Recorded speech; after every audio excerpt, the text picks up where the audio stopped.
Am I going to use that, or is that's the instructions for the night? Too loud. Thanks, Larry. I appreciate your comments, but tonight's not about me. It's all about the next generation. Folks, by watching our Mannkal team tonight, you've seen how they interact with the up-and-coming scholars, and you'll see why I enjoy going to the office. Great bunch to work with. Our task is simple. It's just to awaken opportunities in young people. That's all. We just awaken opportunities. Sometimes these possibilities for opportunities are qualities that they're unaware of themselves. Maybe their parents are unaware and their lecturers are unaware. But our team have developed skills into looking into their eyes and seeing what potential they've got. So it's pretty simple. We just wait for these opportunities to emerge and hatch in these people. Now, I'd like to thank my wonderful wife, Jenny, who's been my companion and partner in so many things. And Jenny creates an environment in which she gives me freedom to be a workaholic.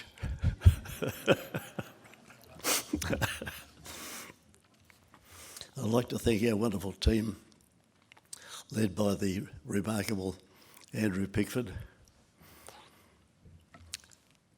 They've accepted the opportunity, the challenge really, of continually improving this process. It's one of continual improvement, and we learn, we get great feedback, not only from the scholars, but we get feedback from our host institutions that all those scholars spend time with.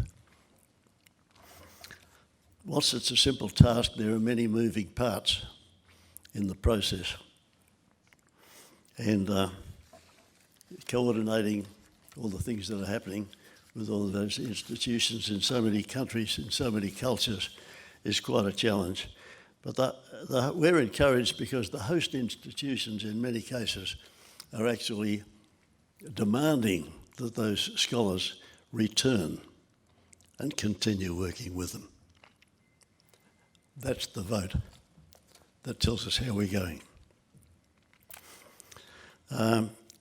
We've got more work to do, so you watch what we've got coming up.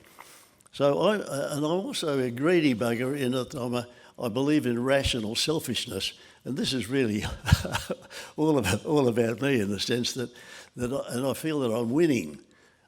I am winning because I'm learning something every day from these people I'm working with. And if there's a theme for tonight, these words from Solon, the Athenian statesman and poet, might be appropriate. He might have been speaking to me. He said, "Seek to learn constantly while you live. Do not wait in the faith that old age by itself will bring wisdom." Thank you, Solon, for speaking up on my behalf and keeping me focused.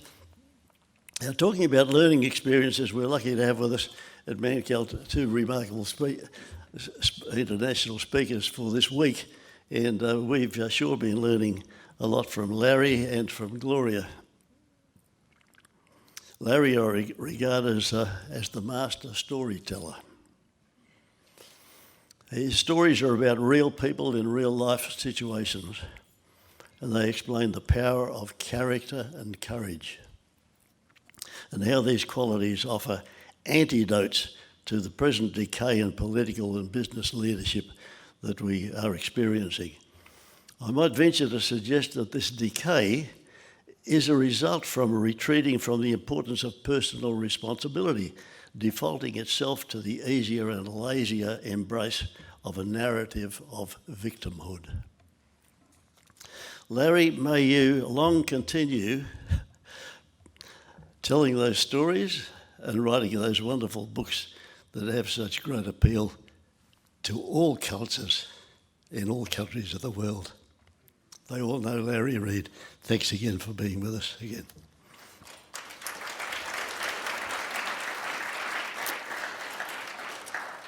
And to Gloria, I clearly recall my first meeting.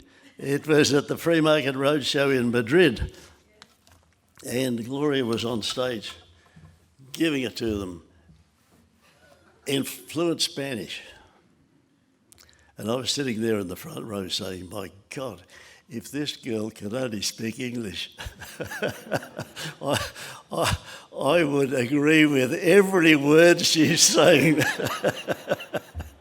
And it wasn't until breakfast the next morning that I realised that she could speak English better than I could. So we've been friends ever since. But I remember when you were the speaker last year at the Lion Rock Institute, there was a bunch, only about 500 people. At the end of your comments, a very pompous British gentleman stood up. You may recall. He said words to the effect, "Young lady, you've been very disparaging on what you've been saying about communism and socialism. Don't you think there are some redeeming aspects of those that could be for our benefit?" Now, I've always been taught to always focus on points that you have in common when you're asked a question like that. If you do, you might end up with a long-term friendship even after all that. But not Gloria. She let this guy be seated again, and then you fired both barrels. And I think I've constructed your response something like this.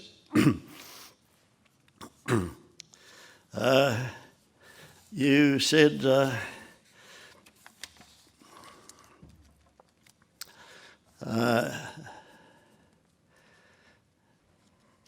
You obviously have never had any direct contact with communism or socialism. That means we are exactly the opposite, because I can speak from first-hand experience. My grandfather fled from Hungary to escape from communism, and then my parents, some years later, fled from Cuba to escape communism. They then settled in Guatemala, where I was born and educated. If you had any knowledge or experience with communism or socialism, you would agree with me that there are absolutely no redeeming features whatsoever. And to incorporate any of these cruel and callous qualities exhibited by communism, despite the way it is currently dressed up as a warm and fuzzy thing, you would never have asked such a question. Well, this guy sunk down into his seat. He almost became invisible, and I can guarantee you that he probably has never, ever appeared in public ever again. So what did I learn from this?